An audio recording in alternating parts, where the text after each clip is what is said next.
kulanti wanaagsan khiyaarta ahooda nagala xidhiidhay halkan waa telefishinka Universal Studios magaalada Muqdisho qodobada wararkana waxa ka mid ah wafdi oo hogaaminaya madaxweynaha dawladda federaalka ee Soomaaliya ayaa gaaray wadanka Sacuudi Carabiya si halkaasi ay kaga qayb galaan shir madaxeedka 29aad ee ururka jaamacadda Carabta oo maalinta Biritaa lagu wado inuu halkaasi ka furmo saraakiil iyo tababarayaal ka socota ee sodogga Imaaraadka Carabta oo waayadii dambe ku sugnaa magaalada Boosaaso ayaa maanta magaaladaasi isaga tagay iyagoo diyaarad ka raacay magaaladaasi Boosaaso xilli uu sii xumaanayo xiriirka dhinaca diblomaasiyadda ee Soomaaliya iyo Imaaraadka Carabta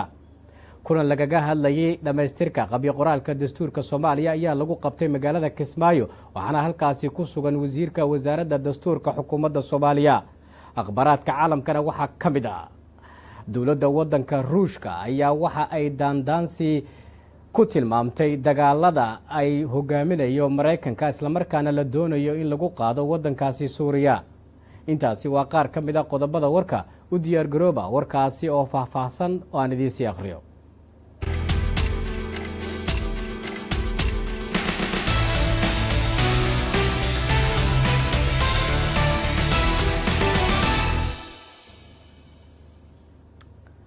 markale kulanti wanaagsan warkana waxaa idiin akhrinaya anigoo ah Cabdicasiis Ibraahim Axmed Oke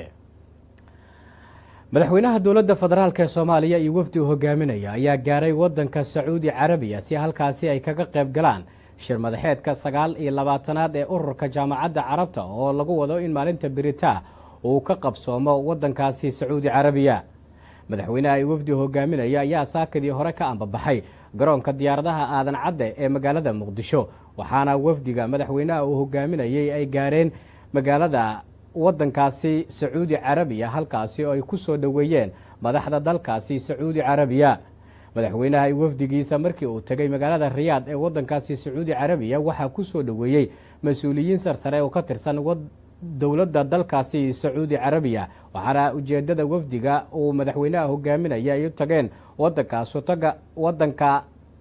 Sacuudi Carabiya uu yahay sidii ay ugu qayb gali lahaayeen shir madaxeedka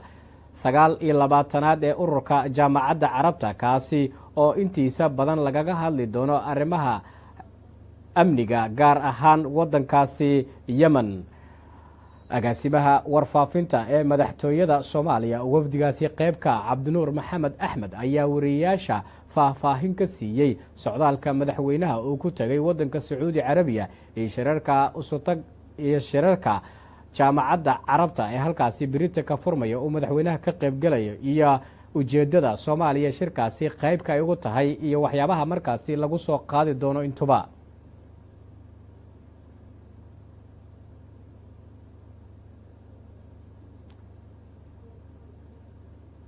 farmaajo iyo wafdi hogaaminayo ayaa saaki ka soo kicitay magaalada Muqdisho waxaanan soo gaarnay haatan magaalada Damaam oo bari uu ka furmi doono shir madaxeedka 29aad ee dalalka ku bahway jaamacadda Carabta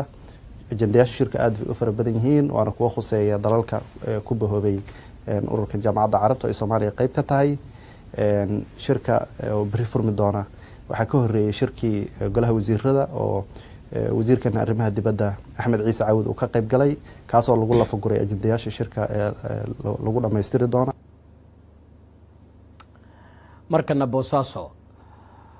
tababarayaal iyo saraakiil u dhashay wadanka sodogga Imaaraadka Carabta ay waayadii dambe ku sugnaa magaalada Boosaaso ee gobolka Bari ayaa maanta isaga baxay magaaladaasi lamana oga sababaha ay ugu kictimeen magaaladaasi waxaana ay raaceen diyaarad markaasi ka qaaday garoonka diyaaradaha ee magaalada Boosaaso xilli uu sii xumaanayo xiriirka dhinaca diblomaasiyadda ee Soomaaliya iyo Imaaraadka Carabta wariyayga magaalada Boosaaso Maxamed Maxamuud Madani ayaa warbixinta warkaasi inoo soo diray xilli uu sii xumaanayo xiriirka labada dal ee Soomaaliya iyo Imaaraadka ayaa waxaa maanta magaalada Boosaaso ka ambabaxay tababarayaal iyo madax ka howlgalaysay xirada lagu tababaro ciidamada badda Puntland halkaasi oo muddo 8 sano ku dhow ay gacanta ku haysay dawladda Imaaraadka isla markaasina tababarka iyo mushaharaadka ciidanka ay bixin jirtay diyaarad laga leeyahay dalka Imaaraadka ayaa xubnahan ka qaaday garoonka Boosaaso waxaana xilliga ay dhoofayeen garoonka ku sugnaa saraakiisha amniga gobolka Bari oo iyagu la socday bixitaankooda horey wasiirka difaaca Soomaaliya oo la hadlay warbaahinta dawladda waxa uu sheegay in dawladda Soomaaliya la wareegi doonto mushaharaadka iyo xuquuqda ciidamada ay tababarto Imaaraadka meel kasta oo ay Soomaaliya kaga sugan yihiin khilaafka labada dawladood oo heerar kala duwan soo maray waxa uu dhameysay 8 bishan markii laamaha amniga garoonka diyaaradaha magaalada Muqdisho ay gacanta ku dhigeen lacag cadaan ah oo tirada lagu sheegay 9 milyan iyo 600 oo dollar oo Imaaraadku markii dambe ay sheegeen inay ugu tala galeen mushaharaadka ciidamada ay gacanta ku hayaan ee Soomaalida ah balse dawladda federaalka Soomaaliya waxay sheegtay inay baaris marin doonto lacagtaasi Maxamed Madani Universal TV Boosaaso kulan lagaga hadlayay dhamaystirka qabyo qoraalka dastuurka Soomaaliya ayaa lagu qabtay magaalada Kismaayo ee gobolka Jubbada Hoose waxaana kulankaasi ka qayb galay wasiirka wasaaradda dastuurka xukuumadda Soomaaliya Cabdiraxmaan Xoosh Jibriil wariyayga inooga soo warrama magaalada Kismaayo Mas'uud Cabdulaahi Aadan ayaa warkaasi inoo soo diray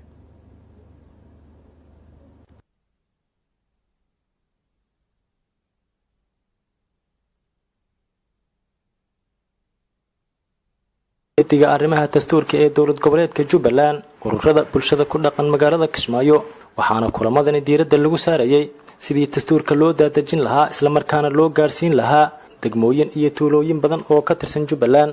wasaaradda arrimaha dastuurka iyo guddiga la socodka arrimaha dastuurka ayaa tala weydiinayay guddiga arrimaha dastuurka ee Jubbaland qabyo-tirka dastuurka ee Soomaaliya waxaa intuu socday kulankani lagaga hadlay sidii loo dhamaystiri lahaa qabyo qoraalka dastuurka waxaana guddiga dastuurka Jubbaland iyo xildhibaano iyo wasiiro ka qayb galay halkaasi ay ka dhiibteen afkaarahoodii markii uu soo idlaaday kulankan waxaa saxaafadda la hadlay xogayaha guddiga labada aqal ee baarlamaanka Soomaaliya Xuseen Sheekh Maxamuud asagoona sheegay in kulankani maanta uu ahaa mid tala wadaag ah dastuurkan uu ka dhaxeeyay ummadda Soomaaliyeed la soo ansixiyay si ku meel gaar ah oo yiri dib u eegis lagu sameeyo maadaama arrimihii oo dhan la wada dhamaystiri waayay ilaa markaas malaha hadda laga joogo 6 sano waxaa lagu jiray dib u eegistii iyo in hore loo socdo hadda ay u egtahay insha Allah in fursad la wada helay waxay maraysaa dhowr step ama dhowr talaabo ayuu marayaa dib u eegis dastuurka marka aan hadda qorshahan ku wada heshiino maca dawlad goboleedyada isku wada raacno waxay maraysaa koob dib u eegistii rasmiga ahayd inay bilaabato guddiga madax bannaan ayaa qoritaan iska leh hawsha iyo waxa la qabanaya iyo in maaragtay guidance-gii iyo la socodkii iyo daba socodkii iyo in maaragtay dhanka siyaasadda laga caawiyana guddiga baarlamaanka ee federaalka ayaa iska leh wasaaraddana waxay leedahay arrimaha mataqaana fududeynta iyo arrimaha siyaasadda gaar ahaan marka la joogo ay leedahay wasiirka wasaaradda arrimaha dastuurka ee dowladda federaalka ee Soomaaliya Cabdiraxmaan Xoosh Jibriil ayaa sheegay in ummadda Soomaaliyeed fikirkooda lagu biirin doono dastuurka asagoo degmooyin iyo tuulooyin badan oo ka tirsan dalka sheegay in la gaarsiin doono kulamadan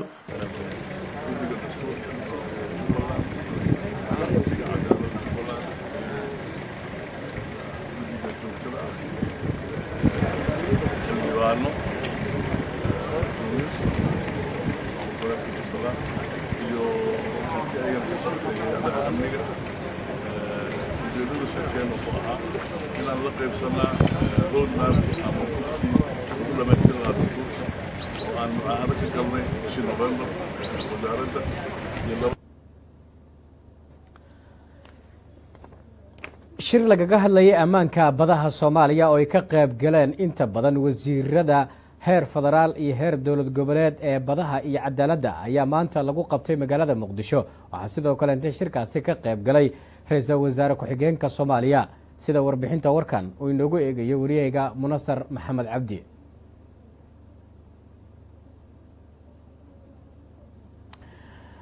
warbixinadaasi iyo kuwa kalena waa inoo soo socdaan warbixinada kale ee aad ku daawan doontaan wararkaygana waxaa ka mid ah wafdi ka socday dowladda federaalka ee Soomaaliya oo isugu jira xildhibaano iyo wasiiro ayaa maanta gaaray magaalada Boosaaso ee gobolka Bari waxaana halkaasi ay u tageen sidii ay uga qayb gali lahaayeen caleemasaarka Beeldaaje Maxamed Beeldaaje Ismaaciil oo lagu qabanayo deegaan hoostaga magaalada Boosaaso ee gobolka Bari wararka kale ee aad daawan doontaan aan wararka idinkugu soo tabinayo waxaa ka mid ah roobabka xilliga guga oo qaybo badan oo ka mid ah dalka Soomaaliya ka da'ay gaar ahaan gobolada ay ka mid yihiin Banaadir iyo Galgaduud ayaan warbixino idinkaga haynaa mas'uuliyiin ka tirsan dowladda federaalka ee Soomaaliya maanta waxa ay ka qayb galeen kulan lagaga hadlayay hal abuurka tiknolojiyadda kaasi oo lagu qabtay magaalada garowe oo abaalmarino kala duwan dadka halkaasi kaga guulaystay hal abuurka tiknolojiyadda lagu guddoonsiiyey. warbixinada iyo warbixino kale ayaan wararka inta aan ku guda jirno idinkugu soo baahin doonaa daawadayaal. sidoo kale waxa aad daawad doontaan guddoomiyaha gobolka sool ee somalilan ayaa ka codsaday shacabka deegaanadaasi inay kala shaqeeyaan amniga si gacanta loogu soo dhigo dad falal amni darro ah ka geystay magaalada laascanood. aan dib ugu noqonno warbixintii lagaga hadlayay arrimaha amniga badaha soomaaliya. kulan ku saabsanaa ayaa maanta lagu qabtay magaalada muqdisho waxaana ka qayb galay inta badan wasiirada heer federaal iyo heer dowlad goboleed ee arrimaha badaha iyo cadaaladda. sidoo kale waxaa ka qayb galay shirkaasi amniga badaha soomaaliya lagaga hadlayay ra-iisul wasaare ku-xigeenka xukuumadda soomaaliya sida warbixintan oo inoogu eegayo wariyahayga munasar maxamed cabdi. kulankan gaarka ah waxaa shir guddoominaya ra-iisul wasaare ku-xigeenka dalka mahdi guuleed qadar waxaana ku sugnaa xubno isugu jira dowlad goboleedyada iyo qaar ka mida golaha wasiirada ee soomaaliya. ahmiyadda kulankan ayaa ahayd sidii xal waara loogu heli lahaa amniga badda soomaaliya islamarkaasna loo sii barataari lahaa dadaalka loogu jiro xaqiijinta sugitaanka dhinaca amniga badda. markii uu soo dhammaaday shirkaasi ayaa waxaa warbaahinta la hadlay wasiirka wasaaradda cadaaladda soomaaliya xasan xuseen waxaana uu sheegay in muhiim ay tahay in la dardargeliyo dadaalka loogu jiro nabadgelyada dhinaca badda. waxa uu tilmaamay in xukuumaddu ay gebagabaysay sharci arrintaasi ku saabsan islamarkaasna dhowaan la qorsheynayo in baarlamaanka la horgeeyo. maanta waxaan shir ku qabanay xafiiska ra-iisul wasaare ku-xigeenka shirkaas oo la xiriiray maritime security yani arrimaha badda iyo amniga badda. run ahaantii dowladda soomaaliya iyo dadka soomaaliyeed markii hore waxaa lagu eedan jiray in burcadbadeed iyo dhibaato ay ka jirtay dalka soomaaliya. marka xafiiska deputy prime ministerga kulamo oo bilo ah ayaa ka dhaca. kulamadaasna waxaa looga hadlaa sidii looga hortegi lahaa dhibaatooyinka badda weyn oo soomaaliya ay leedahay ay ka dhacdo. dhibaatadaas waxaa ugu weynaa burcadbadeednimada iyo sunta iyo waxyaabaha dalka iyo dadkaba waxaa u geysanaya oo badda lagu soo daadin jiray. waxaan isku daynay anigu wasaarada cadaalad ahaan sharcigii burcadbadeedda iyo afduubka badaha inaan horumarino. sharcigaas oo hadda wasaaradda cadaaladda ay soo gebagabaysay. maanta waxaan ka soo qayb galay dowlad goboleedada wasiirada cadaaladda qaar ka mid ah iyo wasaaradaha kalluumaysiga iyo wasaaradaha gaadiidka iyo baddaba way ka soo qayb galeen. marka shirkaas si fiican buu nooga dhammaaday. munasar maxamed cabdi, universal t v, muqdisho. wafdi isugu jira xildhibaano soomaaliya ka tirsan ayaa maanta gaaray magaalada boosaaso ee gobolka bari waxaana ujeedada wafdigaasi halkaasi ay u gaareen ay ahayd sidii ay uga qaybgeli lahaayeen caleemasaarka beeldaaje maxamed beeldaaje ismaaciil oo dhowaan lagu qabanayo deegaano hoostaga gobolka bari ee puntland. wariyahayga maxamed maxamuud madani ayaa mar kale warka boosaaso inoogu soo diray. magaalada boosaaso maanta waxaa si weyn loogu soo dhoweeyey wafdi isugu jiray wasiiro iyo xildhibaano labada aqal ee dowladda federaalk soomaaliya kuwaasi oo ka qaybgeli doona caleemasaarka beeldaaje maxamed beeldaaje ismaaciil oo maalinta beri ah lagu wado inay ka dhacdo degmada carmo ee gobolka bari. wasiirka amniga xukuumadda soomaaliya maxamed abuukar islow ducaale oo hogaaminayay wafdiga labada gole ee dowladda soomaaliya ayaa saxaafadda la hadlay.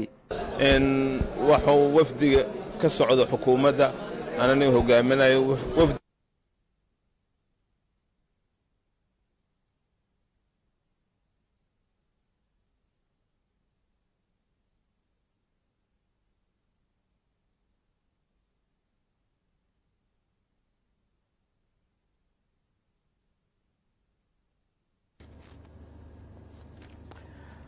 hagaag warbixintaasi dib ayaan ugu laaban doonaa markana dhuusamareeb. magaalada dhuusamareeb ee gobolka galgaduud waxaa dowlad goboleedka galgaduud mas-uuliyiintoodu ay ku qabteen shir lagaga hadlayay qorsheynta adeegyada dowlad goboleedkaasi galmudug waxaana shirkaasi ka qayb galay mas-uuliyiin kala duwan oo ka tirsan maamulkaasi. waryahayga magaalada dhuusamareeb inooga soo warma maxamed cabdiweli toxow ayaa warkaasi noo soo diray.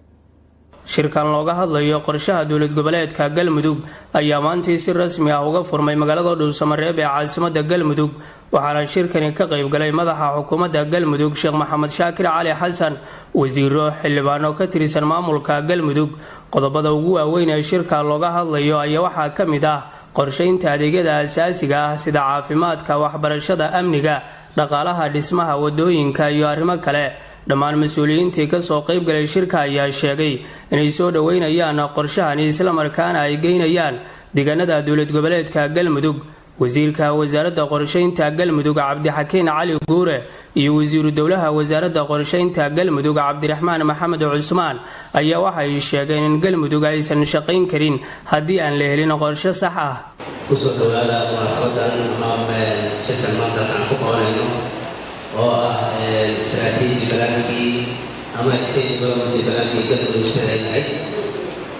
sida soo tihiba maamulka sanadka jira wuxuu leeyahay istaraatiiji balaan uu leeyahay ama qorshe horumarneed uu leeyahay qorshaha horumarneed Galmudug waa qorshaha aan u talagalay in aan ku kulmino dhammaan baahiyaha iyo maaragtay horumarneedka ka rabno Galmudug inay ka jiraan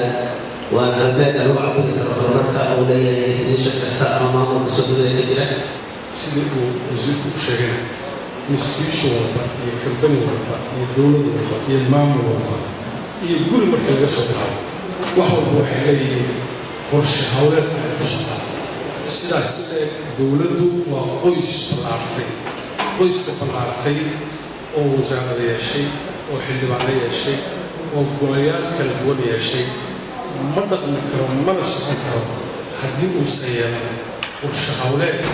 iyo hawlihiisa baahida oo kala hormarsan hadduusan yeelan ma socon karo caalamka aan ka mid nahay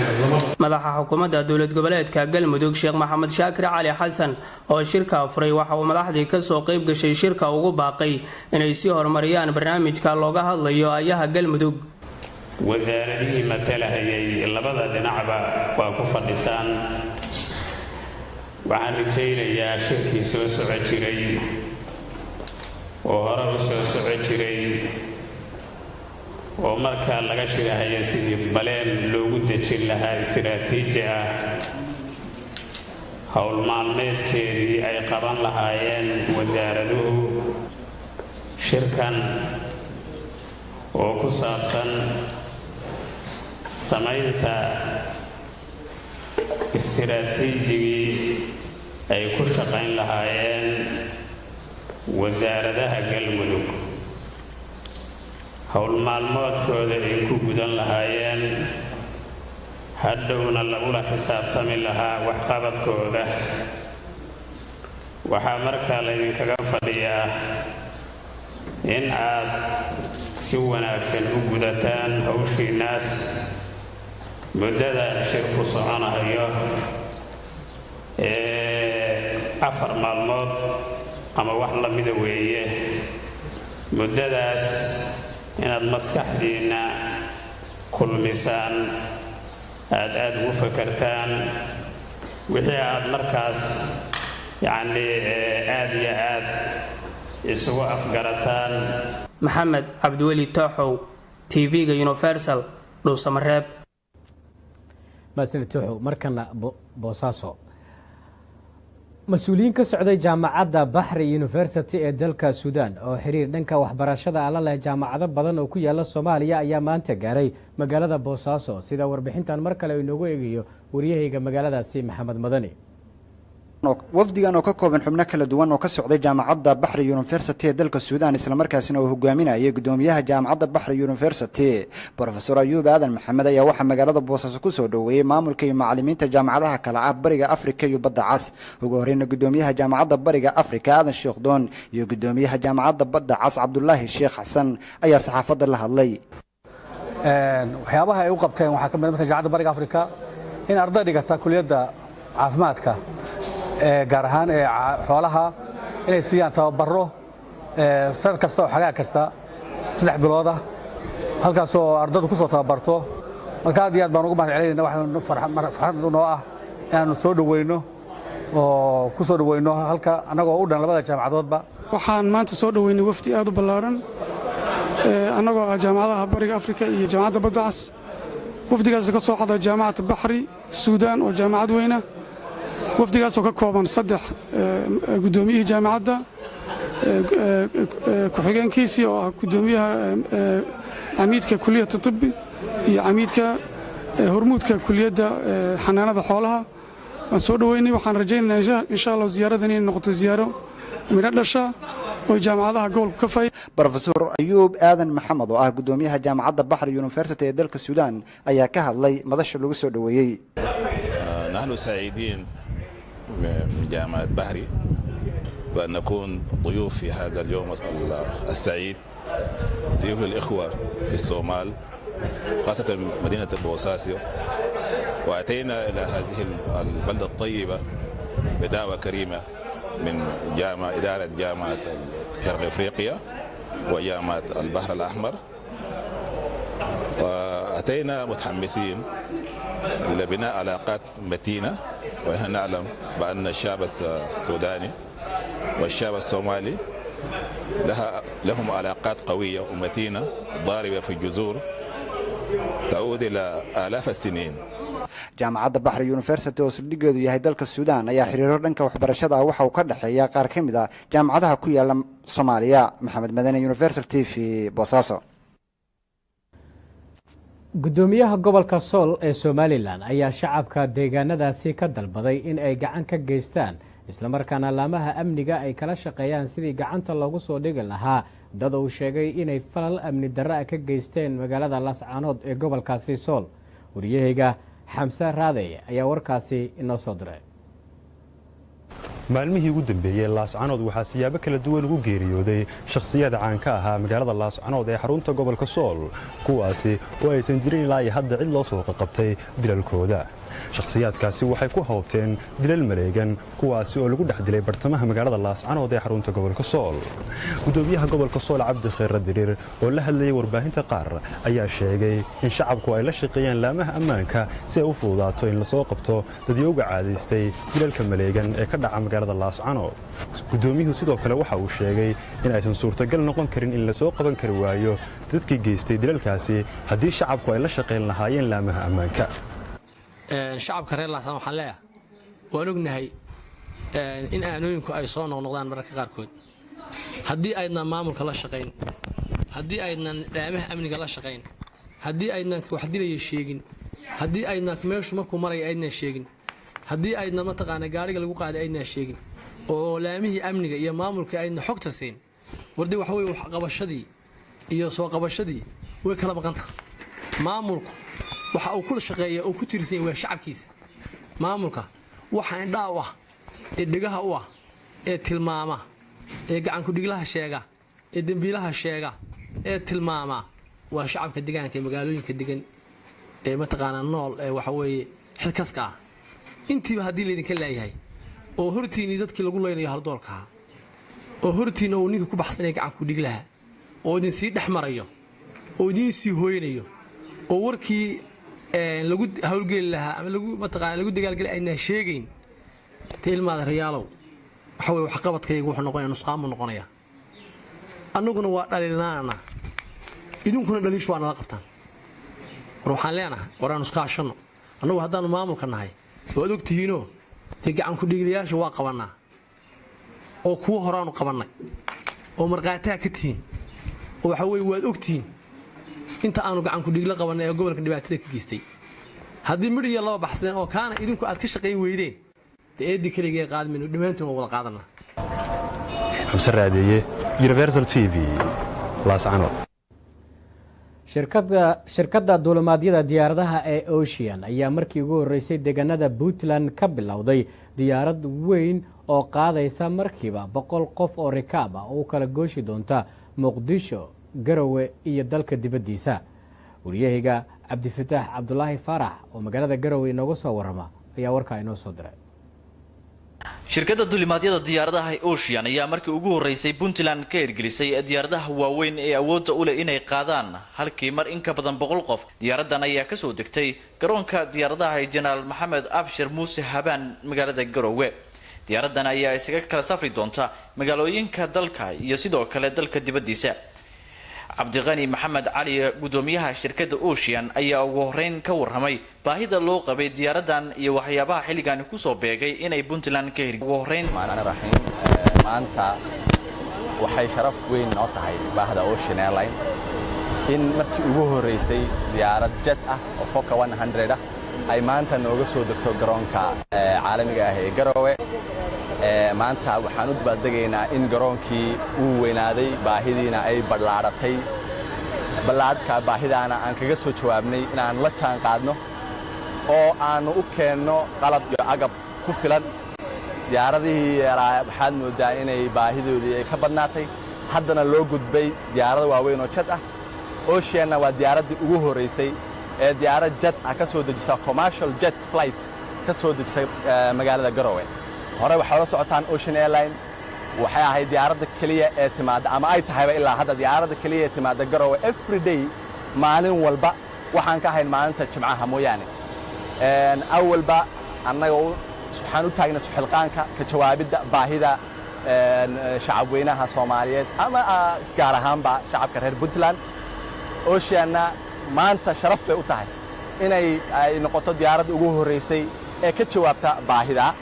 marka anigu waxaan leeyahay marka wasaaraddan u mahadnaqayaa wasaaradda gaadiidka duulista hawada Puntland oo runtii shaqo fiican ka qabatay garoonkan caalamiga ah ee Garowe. Jibriil Cabdullaahi Ciise oo ka mid ah mas'uuliyiinta shirkadda Ocean ayaa dhankiisa sheegay in Puntland loo diyaariyay garoomo bulshada Soomaaliyeed u sahlaya in si fudud dhankiisa sheegay. Wasalaatu wasalaamu ala rasuulillah sallallahu alayhi wa sallam. maanta ragii diyaaradda la socday baan ahaa, markana waxaan sanadalo garoonku soo ekaan doonaa Garowe airportkeeda soo ekaan doonaa. markay diyaaraddu degtay waxaan u degnay si aad iyo aad u qurux badan. waxaan aaminay oo fikirkii markii hore igu jirayna way ga baxay. fikirkii markii hore jiray way ga baxay oo ahaa war airportkani siduu noqon doonaa. airportku waa airport weyn, diyaaradda wali waa ku soo degi kartaa, Fokker 100 iyo diyaaradaha ka sareeya waa ku soo degi karaan. annagu haddaan Ocean Airline nahayna waan u taagannahay adeegga gobolka, horena waa u adeegaynay. agaasimaha guud ee wasaaradda duulista hawada iyo garoomada Yusuf waxa uu sheegay in Puntland ay soo dhaweynayso qof kasta oo Soomaaliyeed haysan aqoonsiga dhalashada uuna ka duuli karo garoomada Puntland. tan qaran oo ah midnimada Soomaaliyeed, qof kasta oo Soomaaliya meeshuu raba ka yimaado Puntland wuxuu ku soo gali karaa baasaboor la'aan, wuxuuna kaga bixi karaa baasaboor la'aan. sababtoo waxa weeye qof Soomaaliya kaliya inuu aqoonsigiisa wato inuu muwaadin Soomaaliyeed yahay baa muhiim ah. marka waxaan ku soo dhaweynaynaa dhammaan shacabka Soomaaliyeed in garoomada Puntland ay u furan yihiin. maanta dadka halkan ka dhoofayna ay isugu jiraan gobolada Soomaaliyeed oo dhan. waxaan aad ugu mahadcelinaynaa diyaaradda Ocean oo arrintaas baahidaasi degdeg uga jawaabtay. markii baahidii garoonka Garowe ay badatay, dad badan oo Soomaaliyeed oo u baahan inay dhoofaan ay yimaadeen diyaaraddan boqolka qof qaada. iyada daraaddeed baan maanta garoonka u furnay. Cabdullaahi wararka TV-ga caalamiga Universal Garowe. markana Hargeysa, wariyaal ka shaqeynayay wasaaradda warfaafinta Somaliland oo horey shaqo joojin u sameeyay ayaa warqad ay soo saareen waxay u gudbiyeen hay'adda shaqaalaha ee Somaliland, taasi oo ku aadaneed in hadaladii horey ugu soo yeeray ay wariyaashaasi dib uga noqdeen, waxaana ay raaligelin u gudbiyeen wasiirka wasaaradda warfaafinta ee Somaliland, sida uu ku soo waramayo wariyayga magaalada Hargeysa Cali Duruus. kadib kulan saacada qaatay oo 24 wariye ay la qaateen gudoomiyaha hay'adda shaqaalaha dawladda Sharmaake Axmed Maxamed Geela Dacar ayaa waxay u gudbiyeen warqadaasi raaligelintahayd ay ka raaligelinayaan wasiirka warfaafinta ee Somaliland Cabdiraxmaan Gure Barwaaqo hadallo hore uga soo yeeray wariyaashani. ugu horreynna waxa halkaasi warbaahinta la hadlay wariye Abiib Iimaan Xasan iyo gudoomiyaha hay'adda shaqaalaha dawladda iyaguna si wada jir uga warbixiyay ujeedada kulankani ay qaateen, isagoo gudoomiyuhu ka gudoomay warqadaasi raaligelinta ah ee ay soo gaarsiiyeen 24 wariye. labaad dhamaadkeedii wuxuu khilaafaadii soo kala dhexgalay mas'uuliyiinta wasaaradda iyo shaqaalahan. dabciga shaqada ay tahay in kullay waxa la isku qabto, waxa lagu marmo, lagu kala maqnaado oo ama lagu kala cadhoodo, laakiin haddana dabciga shaqada ay tahay kullay la isku soo noqdo oo la isaga yimaado wixii hawlaha ay jirtay. waxaan mahad ballaaran u celinaynaa hay'adda shaqaalaha dowladda oo hormuudkeeda ahaa Sharmaarke Axmed Maxamed Geelle iyo dhammaanba boardka iyo guddida shaqaalaha oo har iyo habeen hawshaas sida ay u dhammaan lahayd muujiyena in shaqaalaha dowladdu ay leeyihiin hay'ad u dooda ama iyaga canaanata ama ciddii ka gardarana canaanata ama dadka meel dhexe ay soo keentay intaba kulan dambe insha Allah oo xaalxaalana la isugu noqon doono oo mas'uuliyiintii wasaaraddu ay kulley isfarima doonaan boroseska shaqada iyo kulley howlaheeda hoosena qoraallo ayaa la isweersadaa oo la kala qaataa haddii aan nahay markaa shaqaalihii iyagu ku maqnaa cadhada ku maqnaa xurgufta ku maqnaa waxaanu soo sameynay qoraal wasaaradda ku socda hay'adda shaqaalaha ku socda qoraalka guddoomiyaha ayaan hadda ku wareejinayo oo guddoonsiin doona insha Allah wixii intaa ka badanna guddoomiyaha hay'adda shaqaalaha dowladda ayaa odhan doona aad baad u mahadsantahay guddoomiye ugu horreyn waxaynu u mahad celinaynaa ilaaha ugu dambeyn aynu isla garanay inaynu leenahay shuruuc iyo nidaam iyo hanaan la raaco haddaynu awal ahayn walaalo u wada nool inaynu noqono dowlad nidaam iyo system iyo horumarka nidaamkeega u samaysatay waan idinka guddoonnay qoraalka aadna soo gaarsiiseen nuxurkiisu yahay dhammaystirka hawshii dhexdiina wixii dhammaan shaqaale weynaha jamhuuriyadda Soomaaliya dowladda haddiiba ay dhacdo qadaf iyo qalad iyo qoonsi wuxuuna tirsato hay-ad baa jirtay hay-adaada u kaalay ummadaada u waran uma baahnid shacab kaa sugaya inaad wax u qabato inaad dhiiladaada iyo dhawaaqaagu gaadho waa Idruus Cabdillah Ismaaciil Beershiya telefishinka caalamiga ah ee Universal Hargeysa robabka xilliga guga oo ka da'ay qaybo badan oo ka mid ah Soomaaliya ayaa saameyn ku yeeshay isu socodka dadka iyo gaadiidka magaalada Muqdisho robab 24 saac ugu dambeeyay ka da'ay waxaana ay saameeyeen jidadka halbowlaha u ah isu socodka dadka iyo gaadiidka sida warbixintan uu ku eegayo wariyahayga Maxamed Cabdinaasir Ayaanle wili waxaa qabyo ah dhismaha wadada isku xirta isgoosyada dabka iyo bakaaraha dadka isticmaala wadadan waxay ku sheegayaan inay dhibaatooyin badan ku qabaan marista wadadan waxaa hadda la galay xilligii roobka waxaa fadhiya wadadan qaybo ka mid ah biyo waxaan la hadlay qaar ka mid ah dadka isticmaalo iskugu jira wadayaasha mootooyinka iyo sidoo kale dadka deegaanka ku dhawaad muddo hal sanaan wadaa ardayna waa ahay waan ku shaqaystaa balse muhiimadda ugu weyn waxay tahay bajaajta haddii wadooyinka magaalada ay nadiif noqdaan anagana shaqadayna aad ay noogu fududaanaysaa tusaale hadda waxaan noogu filan jidkan muddo ku dhow hal sano dhismo ayaa ka socota waayo jidadkii ka horreeyey oo soddonka iyo maxaa la wadnaha iyo muddo waa la soo dhisay iyaga waqti way qaateen laakiin jidkan saan dareemayn anaga dadka xaafaddaanna waa nahay haddana muhiimad aad u weyn wuu noo leeyahay laakiin dadkii dhisaya ayaa ka gacan adeegay oo mar walba waa la diyaariyaa markii laamiga la saari raba roobaa imaado annagana dhib waxaan ku qabnaa xaafadda dhinacaan ka soo galna xataa waa weynaa may tan aad iyo aad aan muhiimsan tahay dhismadaas in way baad arday wadooyinka oo ilaahay ama hadii shugle wadnaha in eed la dhiso tin ku muhiimsan bakaaro dadka ka shaqeeya wadada muhiimad oo weyn u leedahay wadada waa sidaas ismahan maartay nimanka oo meesha ka shaqeeya oo kandaraaska wata maartay nimankaas maartay aadi ma aniga saas ay la tahay hal san iyo wax la jira socota mar walba maartay waa dumaysaa mar walba maartay waa hadda arinteeda hata weli baata aadi ma tan waa sidii darada aad ku naqatay guri badan waa ku burburay wadadan hadii maartay aadnimo hadii jirto in oo maartay si fiican loo dhiso aniga taas aan jecelahay dhinaca kale wadada isku xirta xarunta degmada Boondheere iyo Siinaay waxaa ka muuqda burbur xoogan biyo badan ayaa hor fadhiya halkii loo mari lahaa xarunta degmada Boondheere booyada ayaa ka daabulaya biyaha fadhiya halkaas mar sii horeysay waxaa laami la saaray inta u dhaxaysa isgooska Boondheere iyo waaxiga daljirka Dahsoon wixii intaasi ka xageeyay wadadaasi ma helin wax laami ah oo isku xiri lahaa guud ahaan wadadaasi Maxamed Colo waxa uu ka mid yahay dadka ku dhaqan degmada Boondheere waxa uu ka hadlayaa dhibta ay ku qabaan burburkii biyaha fadhiya degmadaasi Boondheere qayb ka mid ah saameyn kala marban dadaalay rabaan intay aysan u fadhiisan in laga dadaalo bis kana ka dhalayso cudurka ka dhalahay waa arday madow oo waxa maartay ilmaha iyo wasaqda ajra shalay daraad baa u jeeda booyadahana lagu duro laakiin roobkiya ka badan waa lagu dadaalo in buunda loo sameeyo ay meel u gudbiyaan bis wax kale cudur ma leh markii uu xilka si rasmi ah ula wareegay gudoomiyaha gobolka Banaadir ahna duqa magaalada Muqdisho injineer Cabdiraxmaan Cumar Cismaan Yiriiso waxa istaagay dhismihii ka socday wadooyinka magaalada Muqdisho bilooyin kadib waxaa bilowday dhameystirka wadada Soddonka oo qabyo ahayd iyadoo ay taagan tahay baahida loo qabo isticmaalka wadada isku xirta isgoosyada dabka iyo bakaaraha Maxamed Cabdinaasir Ayaanle Universal TV magaalada Muqdisho maasanid ayaan leh weli wararkii roobabka ayaan ku guda jirnaa. gobolka galguduud roobabka halkaasi ka da-ay ee guga ayaa waxa ay hakiyeen isu socodka dadka iyo gaadiidka. magaalada cadaado ee gobolka galguduud ku taala deegaanada hoostaga roobabka ka da-ay ayaa saameyn ku yeeshay bulshada iyo gaadiidka, sida warbixintan oo inoogu soo diray magaalada cadaado maxamed maxamuud oo aadan.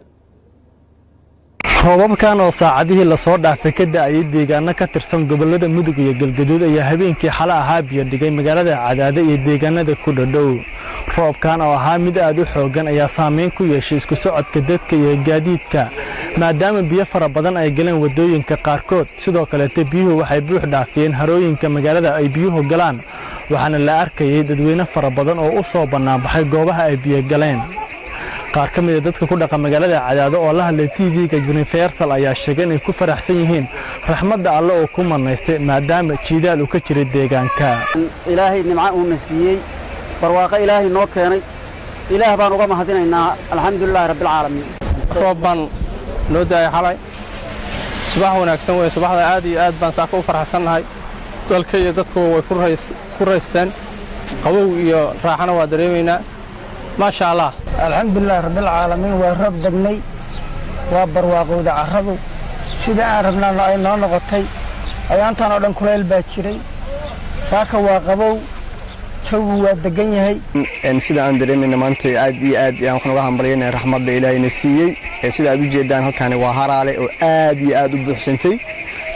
maalmaha dambe cirku wuxuu sameynaya curad badan, laakiin xalay waxaa dhacay roob aad iyo aad u fara badan. cadaado harkii roob ku da'ay oo uu harar dhawaaqayo buundadii hallaasiga ahayd ee bahay hogol ku sii daayey, oo hanadyadu intay hoos galaan aad nimcada ku hambalyoonayso, oo haruurkii iyo gelaydii la helay digir habkeedii. haasaawuhu markaasoo kaluu hoodo leeyahay, hal abuurka maasada ayaan heli aqaanaaye. halaalay markaad aragtid yay indhuhu ku haminahayaanoo laaweyn halkeeda ayaa haysa biyihii. jeexadii habboonada ayay sii hartamayaane, doongaalana habaaskiiyo ka roge haladii saarnayd waa balliyaal isku xiga. waxaa xusid mudan in roobabkan ee ka da-ay magaalada cadaado ay saameyn ku yeesheen dhaqdhaqaaqii ganacsi, maadaama qaybo ka mid a magaalada habeenkii xale ahaa ilaa maanta koronto la-aan ay ahaayeen, inkastoo saacadihii dambe korontada dib magaalada ay u heshay. roobabkan ayaa waxay ku soo beegmayaan xilli jiidaal fara badan uu ka jiray magaalada cadaado iyo deegaanada ku dhadhow, waxaana dadku rajo wanaagsan ay xilligan ka qabaan xilli roobaadkan oo ay aaminsan yihiin in si wanaagsan deegaanadan uga da-ay. maxamed maxamuud oo aadan, TV-ga caalamiga Universal, cadaado. maamulka cisbitaalka kalkaal ee magaalada muqdisho ayaa ka warbixiyey howlo waayadii dambeba ay ka wadeen maamulka cisbitaalka gudaha cisbitaalkaasi oo ay ku soo kordhiyeen adeegyo kale oo dheeraad ah oo dhinaca caafimaadka. waryeyga zakariya maxamuud timcadde ayaa warkaasi noo haya. dhakhaatiirta iyo maamulka cisbitaalka kalkaal ee ku yaala magaalada muqdisho ee caasimadda soomaaliya ayaa ka warbixiyey qalliin qaatay maalmo kooban ee u sameeyeen ku dhowaad 50 qof oo ka kala imaaday qaar ka mida gobolada dalka iyo gudaha magaalada muqdisho. qalliinkan ayaa ahaa nooca burada, waxaana sameeyey dhakhtar ashook kumaar oo u dhashay dalka indiya. dhakhtar gallad oo ka mida maamulka cisbitaalka ayaa uga warbixiyey warbaahinta shir jaraa'id uu maanta ku qabtay gudaha cisbitaalka kalkaal. waxaa farxad noo ah in kaysas badan oo complicated oo maaragtay halkan lagu samayn loo aadi jiray dibadda in halkan lagu sameeyey. sida dhakhtarku sheegay midii ugu dambe waxyaalihii ka midka ah 50kii qalliin oo uu sameeyey waxaa ka mid ah hal qof oo burooyin 30 xabo ku dhow 28 buro hal mar keliya laga soo saaray. waa garan kartaa inta maaragtay dhibaato la eg tahay. kolley waa arki doontaan videogana waa arkaysaan. waxyaalaha laga soo saaray wax maaragtay macquula maaha. in badan oo ka midana sidoo kale aad waxaan ugu faraxsannahay inaan mar kale haddana sidoo kale 50 qof ka badan samayno. in badan oo beeshinaha baalkiina aragno. dhammaan dadkaas waxaan ogaanahay in aysan dibad kulligood wada aadi karin.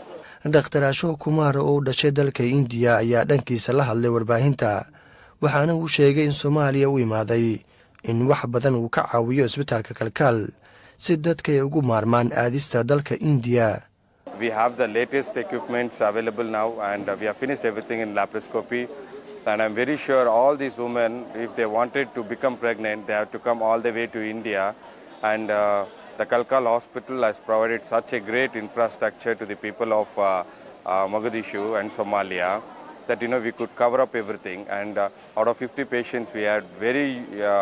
complicated cases, like for one patient there were 30 fibroids. Zikri Mahmoud Timade, Universal TV, Muqdisho. markana Hargeysa hoggaanka sare ee xisbiga mucaaradka ee wadani ayaa cod gacantaaga waxa ay xilkii xibinimada xisbigaasi ay kaga qaadeen xogayihii guud ee xisbiga wadani Maxamed Cabdulaahi Urcade sida uu warbixintan magaalada Hargeysa inoogu soo diray wariyahayga Cali Duruus Beershe. xafiiska xisbiga mucaaradka ee wadani ku leeyahay magaalada Hargeysa ayaa waxa shir ku yeeshay hoggaanka sare ee xisbigaasi oo uu hogaaminayo gudoomiyaha xisbiga mucaaradka ee wadani Dr. Cabdiraxmaan Maxamed Cabdilaahi Ciro waxaana shirkaasi laga soo saaray go'aamo ku aadan xogayaha guud ee xisbiga mucaaradka ee wadani Maxamed Cabdilaahi Urcade iyagoo sheegay hoggaanka sare ee xisbigaasi in guud ahaanba xogaya Maxamed Cabdilaahi Urcade laga qaaday xilkii uu xisbigaasi ka hayay iyo xubinimada xisbiga. Waxa halkan isugu yimi guddigii fulinta xisbiga wadani ay goobjoog yihiin hadda 36 xubnood. Waxa ka warqabteen in xogayaha guud ee xisbigu saxaafadda la hadlay 10kii bisha 2 jeer. arrintaasna markay dhacday hoggaanku shir buu isugu yimi. hoggaanka intiisa kale waxay saareen guddi 5 xubnood ah oo inta ka soo baaran dhigta tala soo jeedinna ka soo samaysa. guddiga 5 xubnood maanta waxay ku soo celiyeen tala soo jeedinteedii hoggaanka xisbiga oo aan anigu ka maqanahay. dood dheer oo saacada qaadatay bay ka yeesheen arrinkaas markay eegeen arrintii maalintii hore markay eegeen go-aankii hoggaanka ee aan u hoggaansamin xogayaha guud markay eegeen in uu xisbiga dagaal cad ku soo qaaday xogayaha guud markay waxyaabahaas oo dhan qiimeeyeen hoggaanku oo weliba aanu ka maqnaa iyagoo saddex furan u dooday waxay isku wada raaceen in maadaamaha uu xeerkii xisbiga ka hor yimi inuu barnaamijkii xisbiga ka hor yimi xubinta sare ama hoggaanka sare ku jirta ee xisbiga laga qaadayo. waxay soo jeediyeen annaga ku waafaqay inuu soo jeedinaya guddiga fulinta in xilka laga qaado ama ku waafaqsan hoggaanka xisbiga xogayaha guud xilkii xogayaha guud laga qaado. waxaan soo jeedinayaa oo kale in laga saaro hoggaanka xubinnimadii ku ahaa fulinta xubintii uu ka ahaa golaha dhexe xubintii uu ka ahaa iyo xubinnimada xisbiga. waxaan soo jeedinayaa mudanayaasha ogol iyo hablahaba balwooyinkaba ee go-aankaa taageersan in xilka laga qaado xogayaha guud iyadoo loo raacayo qodobka 17aad ee xeerka xisbiga. intaasi kadib Cabdiraxmaan Maxamed Cabdilaahi Ciro gudoomiyaha xisbiga mucaaradka ee wadani waxa uu cod gacantaaga geliyay go'aamadaasi ay soo saareen hoggaanka sare ee xisbiga mucaaradka ee wadani. waxa uu codeeyay 34 xubnood ciddii deyma jirto hal xubin baa ka aamustay gudoomiyuhuna muu codaynin sidaas uu ku ansaxay. geesta kale xogayaha xisbigaasi Maxamed Cabdilaahi Urcade waanu isku daynay inaanu la xiriirno isla markaasina wax ka weydiino xilka qaadistani ay ku sameeyeen hoggaanka xisbigaasi ayaanoo suurta gelin. waa Idris Cabdilaahi Ismaaciil Beershiya telefishinka caalamiga ee Universal Hargeysa. halka warkaasi aad kala socotaan daawadayaal waa telefishinka Universal studiisa magaalada Muqdisho. warbixino kale oo dhowr ah ayaa inoo haray balse markana waxaad ku soo dhawaataan qadaro adeega bulshada.